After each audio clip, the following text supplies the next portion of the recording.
Conor McGregor has had a really controversial week, and I have to say that the fight between Michael Chandler and him, the hype of the fight is officially dead. Yeah, I don't think many people are excited for this fight, and including myself, someone who has been criticized time and time again on the channel for being a McGregor fanboy. I even have to say here, I've made countless videos about this fight. I made a video every single episode about The Ultimate Fighter, and I'm giving up. Conor McGregor and Michael Chandler had an amazing Twitter exchange that was just pretty funny, but I think you could see how fed up Michael Chandler really is, because he's not the type to talk trash, and yeah, he got pretty heated in these text messages. I mean, first of all, we started off this week finding out that Conor McGregor isn't going to be able to drive for the next 2 years. Then we saw him at the BKFC event outside with the, motorcycle gang, drinking, smoking, having a fun time. And people make a big deal out of this, of course, because yes, Conor does technically have a fight coming up, but it is like 5 months away or so. But I want to get into the Twitter exchange between Michael Chandler and Conor McGregor. Now, how did this thing whole start? Well, it started with the man himself, Donald Trump. Now, if you guys have been living under a rock, of course there's an election this year, so Donald Trump went on Aiden Ross's live stream to try to promote himself, I guess, to the youth, so that the 10 to 13-year-olds watching the stream could go vote for him. I don't know what was the purpose in that, but regardless, Donald Trump was asked who his favorite UFC fighter of all time was, and this was Donald Trump's response. I know you're a UFC fan, right? I am. Who are like your favorite fighters? Well, I think Khabib, I mean, how good is Khabib? Do you know who Khabib is? Of course I know who Khabib is. Khabib was 29, 28 and 0, and then his father died and he stopped, but I think he never lost, I don't think he ever lost a round.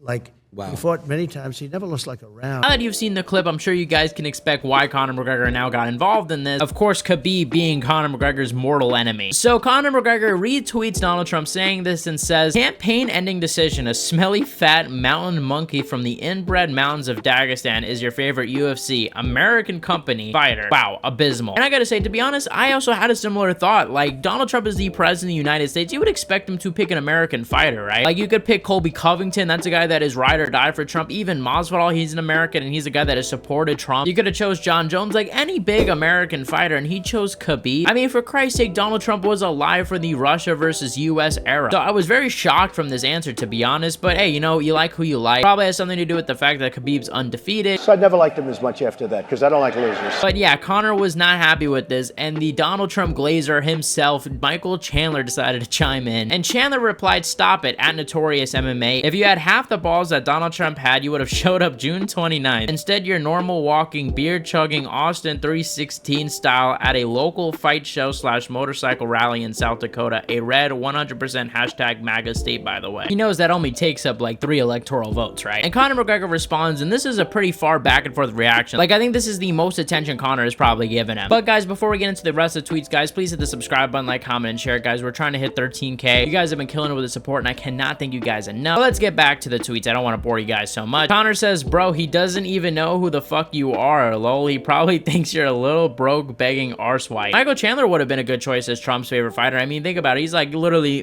American. I mean, come on. Like, that is the most American guy you can get. But anyway, Michael Chandler responds and he says he does at Notorious MMA, which is just like, why would you even entertain that? Like, why are you defending yourself? But let's continue. He says, "But that is neither here nor there." But why did you mention it if it's neither here nor there? I don't mean to look. Let's keep reading. "Here's the deal. I beat your ass in December. I bet my entire career on it. End the year backflipping over your lifeless body on the canvas." Yeah, this was a pretty intense response from Michael Chandler, and I don't blame him. Like, guy has been waiting how long and has been dealing with Twitter trolls in his comment section telling him the fight's not gonna happen. And this guy has waited now a year and a half for this fight by the time that the fight's gonna take place. Almost 2 years since this fight was announced for the Ultimate Fighter. I'm crying right now because I'm coping. Conor claps back and says, "My man, it was an abysmal choice for a fighter. Be real with yourself, please. Horrific, and yes, I look forward to December. It was going to be Big Bear originally for my camp, but now it'll be Colorado Springs instead. Better facilities, where the US Olympic athletes train. I arrive summer at. I will be ready for what you bring, and yes, you will be doing your backflip, alright? And it'll be from the speed and accuracy of my backhand that will make you flip. I'm going to flip you like a pancake." Honestly, I didn't even read all of these 100% before I got on here, so I'm just kind of laughing at these as I'm reading them. Anyway, Michael Chandler retweets this and says, "Never mind, guys. I think it's time I finally admit the fight is off. He is still in stage 2 of 7 of grief, pertaining his career being over. Figured he'd be closer to 5 by now. Godspeed at Notorious MMA." Conor just replies, "? Lol, okay, little bro. Swapped out handy and plastic."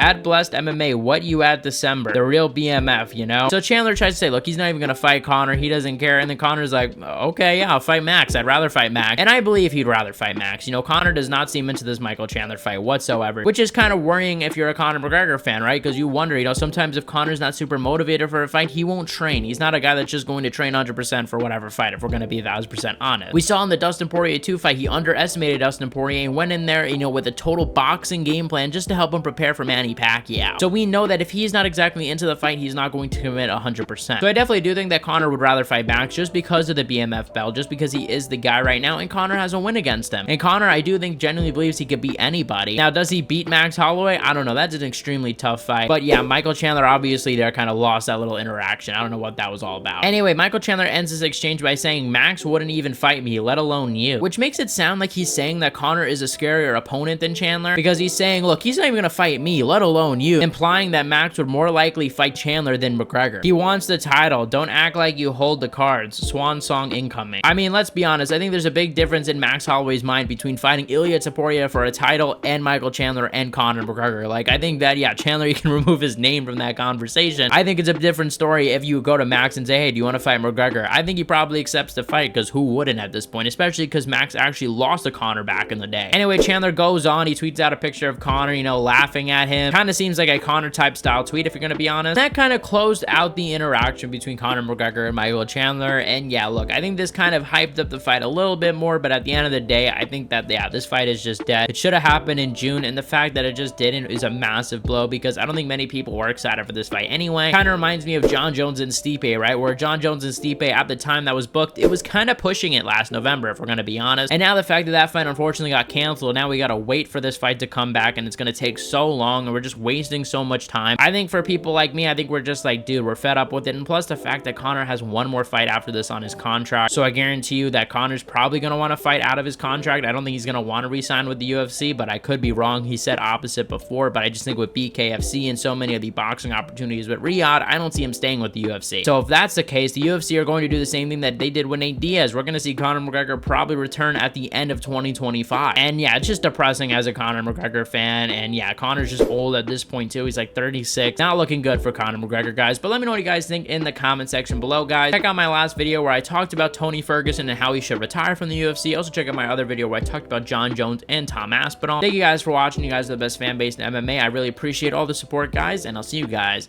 in the next one.